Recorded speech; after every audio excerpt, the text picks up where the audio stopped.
কেমন আছেন সবাই? আমি ঋতু। আমার ছোট আরেকটি ব্লগস ভিডিওতে আপনাদের সবাইকে অনেকটা স্বাগত। আজকের ভিডিওটা সকাল থেকেই শুরু করেছি, আর ভিডিওটা ছিল শ্রাবণ মাসের লাস্ট সোমবারের। আর সেই দিনটায় সকালবেলায় ঘুম থেকে উঠে 1 কাপ চা খেয়ে দিনটাকে শুরু করলাম। সমস্ত কাজকর্ম সেরে তাড়াহুড়ো করে রান্না করতে চলে আসলাম। আর প্রতিদিনের মতন আমার কিন্তু সকালে রান্নাটা করতেই হয়। বরমশাই বেরোয় এবং আমার মেয়েও খেয়ে স্কুলে যায়, এর জন্য রান্নাটা আমাকে কিন্তু ঝটপট ডাল ভাত করলেও আমাকে সকালবেলায় করতে হয়, সঙ্গে মুড়ির তরকারি, মেয়ের টিফিন, সমস্ত কিছু। তবে আজকের সোমবারটা ছিল মেয়ের স্কুল যাওয়াও ছিল না, বরমশাইয়ের কাজেও না, ছিল মেয়েকে ডাক্তারের কাছে নিয়ে যাওয়ার সকালবেলাতেই। কারণ ওই যে কিছুদিন আগে পরীক্ষার সময় আমার মেয়ের চোখ দুটো খুব যন্ত্রণা করছিল এবং মাথাটাও, এর জন্য ডক্টরের কাছে আজকে নিয়ে যাব চোখের। একবার চেক আপটা করিয়ে নেওয়া ভালো, কারণ যন্ত্রণাটা খুব প্রচণ্ড পরিমাণে করছিল।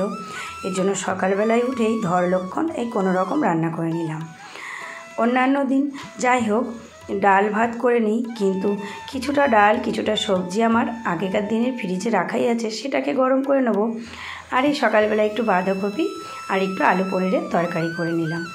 একটু তাড়াহুড়োর জন্য আলুটাকেও সিদ্ধ করে নিয়েছিলাম, আর পনিরটাকে খুব একটা ভেজে নিয়ে নিই এই কোনো রকম। তবে হ্যাঁ, এই কোনো রকম তরকারি কিন্তু তাড়াহুড়োর সময় করে তো নিই, কিন্তু খিদের সময় খেতে কিন্তু ভালো ভালো সুস্বাদু রান্নার থেকেও দারুণ লাগে। তা বাস এই রান্না করে। আর আজকে তো শ্রাবণ মাসের লাস্ট সোমবার। সত্যি কথা বলতে কি, এই শ্রাবণ মাসটা পুরোটাই আমরা নিরামিষই খেয়েছি। তবে হ্যাঁ, পেঁয়াজ রসুনটা কিন্তু আমরা বাদ দিইনি, পেঁয়াজ রসুনটা আমরা খেয়েছি। মানে ওই মাছ, মাংস, ডিম এটাই শুধু বাড়িতে আনিনি, কিন্তু পেঁয়াজ রসুনটা আমরা খেয়েছি, কারণ পেঁয়াজ ছাড়া কিন্তু আমি একদমই খেতে পারবো না, এর জন্য। তো বাস রান্না বান্না কমপ্লিট। সকালবেলায় মুড়ি আর তরকারি খেয়ে বেরিয়ে পড়লাম রেডি হয়ে মেয়েকে সঙ্গে নিয়ে। এই যে তো আজকে তারাপীঠের রাস্তায় কতটা ভিড় সেটাও তোমাদের সঙ্গে তুলে ধরছি। মানে আমরা বাড়ির থেকে বেরিয়ে এই যে সবাই দলে দলে যাচ্ছে তারাপীঠে। অনেকে জল ঢালতে যায়, অনেকে স্নান করে জল নিয়ে তাদের মানে যেখানে যার বাড়ি সেখানে নিয়ে গিয়ে সেখানকার মন্দিরে ঢালে আর কি। তো বাস আমরা এই দেখুন একটা কত সুন্দর মন্দির করে নিয়ে যাচ্ছে, এটা রাম মন্দির মনে হয়। তো যাই হোক, এইরকম মন্দির ঠাকুর অনেকে যার যা মানত থাকে, যে যতটা পারে নিয়ে যায়। তো বাস রাস্তা পার করে চলে আসলাম আমরা ডক্টরের কাছে। এখান থেকে আমরা টোকন নিয়ে নিলাম, এবার যাচ্ছি ভেতরে। তবে হ্যাঁ, এখানে কিন্তু ক্যামেরা একদম বন্ধ, এজন্য আমরা ভেতরে কিছু করতে পারিনি, বাইরে এসে ওষুধ নিলাম।